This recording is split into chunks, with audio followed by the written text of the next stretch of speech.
देखिए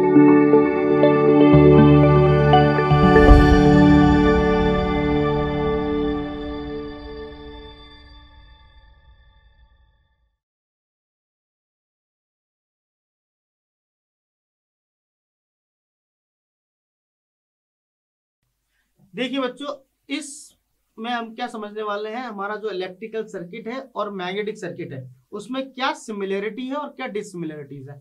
अब सिमिलरिटीज क्या क्या है? सिमिलरिटीज है भैया, क्योंकि एक इलेक्ट्रिक सर्किट है, इलेक्ट्रिक सर्किट हमेशा करंट किस में फ्लो होता है? क्लोज सर्पाथ में फ्लो होता है। लेकिन मैग्नेटिक सर्किट में देखिए, मैं आपको एक एक बार बोलते आया हूं, आप उसको बिल्कुल ध्यान में रखिए कि इलेक्ट्रिक सर्किट क्या है। इलेक्ट्रिक सर्किट में the close path always followed by the electric current. आपका इलेक्ट्रिक करंट हमेशा एक क्लोज पाथ को ही फॉलो करेगा, करेगा नहीं करेगा? सिमिलरली आपका मैग्नेटिक सर्किट क्या होगा? द मैग्नेटिक सर्किट भी आपके क्लोज पाथ को ही फॉलो करेगा, ओपन में नहीं चलेगा भैया मैग्नेटिक सर्किट, उसको भी क्लोज पाथ चाहिए। ये सिमिलरिटी है। दूसरा क्या है भैया? जो ईएमएफ है, आपका जो ईएमएफ है, EMF is driving the force in the electric circuit, ठीक है ना? It is a force which is used to drive the electric circuit. और इसकी यूनिट क्या होती है? वोल्ट होती है। यहाँ पर क्या था? यहाँ ईएमएफ था, यहाँ पर है आपका एमएमएफ। एमएमएफ क्या करता है? Magnetomotive force. वो आपके फोर्स, आपके फ्लक्स को ड्राइव करेगा। क्लियर है? इसका यूनिट क्या होता है? Ampere turn. अब ये तीसरा देख लेते हैं अपन लोग। जो आपका फ्लो है, the flow of the electron basically decided by the current in the conductor. Conductor के करंट पर डिपेंड करता है फ्लो ऑफ इलेक्ट्रॉन। यहाँ पर क्या करते हैं? The number of magnetic line of force decided the flux. जितनी सारी मैग्नेटिक लाइंस है वो डिसाइड करती है कि उसमें कितना फ्लक्स निकलेगा। ये उसकी सिमिलरिटी है। अब दूसरा बात करें कि इसमें जब करंट है, करंट क्या है? आई।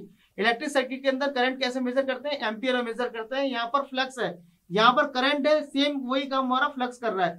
फ्लक्स क्या मेजर, फ्लक्स इसमें करेगा वेबर में। क्लियर है?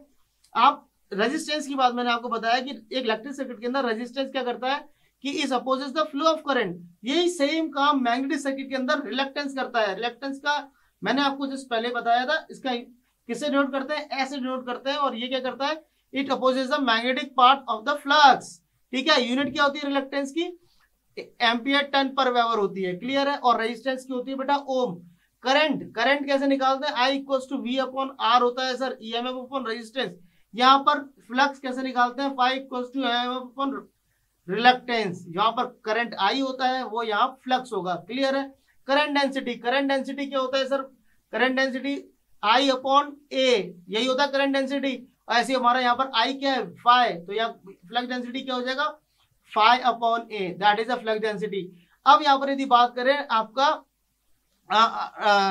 रेजिस्टिविटी, रेजिस्टिविटी कैसे डिफाइन करेंगे sir? R equal to rho L upon A होता है। होता है कि नहीं होता? होता है। वैसे ही सेम यहाँ से अपन S equal to one upon mu zero mu R, और ए वो डायरेक्टली प्रोपोर्शनल किसके होगा? लेंथ के। और इनवर्सली प्रोपोर्शनल किसके होगा? एरिया के। अब इलेक्ट्रिक इंटेंसिटी देखें। इलेक्ट्रिक इंटेंसिटी क्या होता है sir? Formula E equal to V upon D. बिल्कुल क्लियर है, ई अपॉन डी होता है। ऐसे ही मैग्नेटिक इंटेंसिटी क्या होता है sir? H equal to N I upon L. Same जो काम इलेक्ट्रिक इंटेंसिटी करेगी वो यहाँ मैग्नेटिक इंटेंसिटी करेगी। Kirchhoff current law, voltage law is applicable in the electric circuit. Electric circuit में हम केसीएल केवीएल लगा सकते हैं। यहाँ पर किरचॉफ एमएमएफ लॉ और फ्लक्स लॉ भी एप्लीकेबल है मैग्नेटिक सर्किट में। करंट की जगह बस कुछ नहीं करना है, करंट की जगह हो जाएगा आपका फ्लक्स। अब बात आती है सर डिससिमिलरिटी क्या है? सिमिलरिटी तो पढ़ लिया सर, अब डिससिमिलरिटीज क्या है? देखिए बहुत सिंपल है। Electric current basically it actually flows in electric circuit, circuit electric circuit में फ्लोज होता है। लेकिन यदि हम समझे फ्लक्स कभी फ्लो नहीं होता, ट्रूली स्पीकिंग, कि क्या होता है? Flux only setup in the circuit. ये पहला डिससिमिलरिटी है। दूसरा हम बात करें कि when the current flows through the electric circuit, जब करंट आपके पूरी सर्किट में फ्लो होता है तो एनर्जी इज एक्सपेंडेड, एनर्जी निकलेगा। So long as the current flows, the expand energy dissipated in the form of किसके? एनर्जी निकलता है किसके फॉर्म में जाएगा? हीट के। अब यहाँ पर कोई एनर्जी एक्सपेंड नहीं हो रहा भैया, क्यों? क्योंकि ये मैग्नेटिक सर्किट है, तो no energy expended in the magnetic circuit. Is that clear? Okay.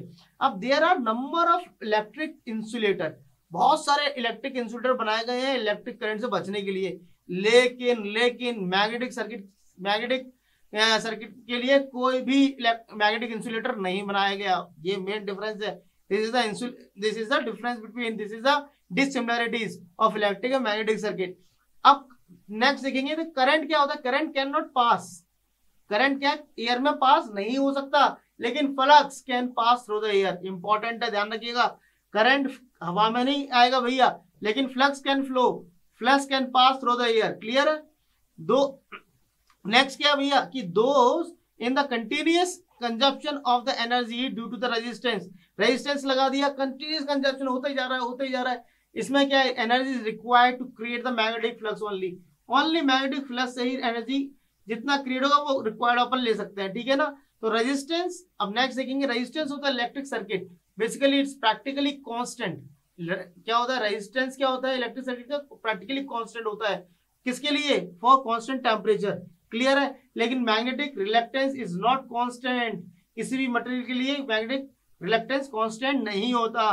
तो मुझे ऐसा लगता है बच्चों ये सारी चीजें आपके लिए क्लियर है, इसको याद कर लीजिएगा, पेपर में हमेशा पूछी जाती हैं। चलिए फिर अब आगे बढ़ेंगे हम लोग।